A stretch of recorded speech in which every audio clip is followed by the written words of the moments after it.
এইটা রহিম মিয়া, আর এইটা তার মুরগির খামার। বেচাকেনা তেমন ভালো যাইতেছিল না তার, বড্ড চিন্তায় দিন কাটাইতেছিল। তারপর একদিন শহর থেকে এক মুরগির ব্যবসায়ী আইলো তার কাছে, কইলো তার 100 পিস মুরগি লাগবে, পিস প্রতি 300 টাকা কইরা দেবে। হেই শুই না রহিম মিয়ার চোখ আকাশে উঠে গেল।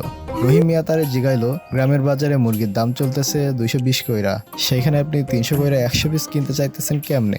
ব্যবসায়ী জবাব দিল, শহরে মুরগির দাম অনেক বেশি চলতেছে, তাই আমিও বেশি দাম দিয়া কিনতেছি। রহিম মিয়া আর কথা না বাড়াইয়া তার কাছে 100 মুরগি বেচা দিল। তার 15 দিন পর সেই ব্যবসায়ী আবার আইলো রহিম মিয়ার কাছে, কইলো এইবার তার 400 পিস মুরগি লাগবে, পিস প্রতি 700 টাকা কইরা দেবে। এই শুই না রহিম মিয়া এবার হা হইয়া গেল, কইলো আমার খামারে 150-এর মতো মুরগি আছে মাত্র। ব্যবসায়ী কইলো 400 পিসই লাগবে, আপনার কাছে না থাকলে পাশের গ্রামে একটা বড় মুরগির খামার আছে, সেখান থেকে না হয় কিন্না লইবানি। এখন 400 পিস কই পাবে, আবার এই দাম হাতছাড়া করতে চাইতেছে না। এইসব চিন্তা করতে করতে রহিম মিয়ার দুই প্রতিবেশী খামারওয়ালা করিম মিয়া আর জলিল মিয়া এসে হাজির। কইলো আমরাও তো আছি গ্রামে, আমাদেরও একটু লাভবান হওয়ার সুযোগ দাও রহিম মিয়া। তারপর তিনজন মিল্লা 400 মুরগি এক জায়গায় কইরা দিল ব্যবসায়ীরে। তার 15 দিন পরে ব্যবসায়ী আবার আইলো ওই গ্রামে, কইলো শহরে মুরগির চাহিদা অনেক বেড়ে গেছে, এবার 500 পিস মুরগি লাগবে, পিস প্রতি 1,500 টাকা করে দেবে। এইদিকে রহিম মিয়াদের কাছে কোনো মুরগি নাই, যা আছে সব বাচ্চা। রহিম মিয়া ব্যবসায়ীর কাছে একদিনের সময় চাইলো।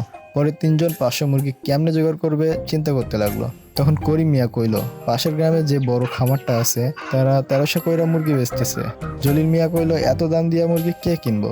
রহিম মিয়া তখন সবাইরে কইলো, ওই খামার থেকে 1300 কইরা মুরগি কিনা 1500 করে ব্যবসায়ীরা দিয়া দিলেও আমাকে 1 লক্ষ টাকা লাভ থাকবো।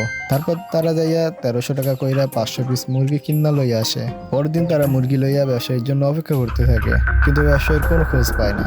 দিন গিয়া মাসে ঠেকছে, ব্যবসায়ী আসে না।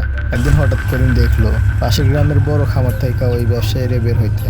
তারপর তিনজন যাইয়া শোনে ওই বড় খামার ওই ব্যবসায়ীর। ওদের মাথায় আকাশ ভেঙে পড়লো।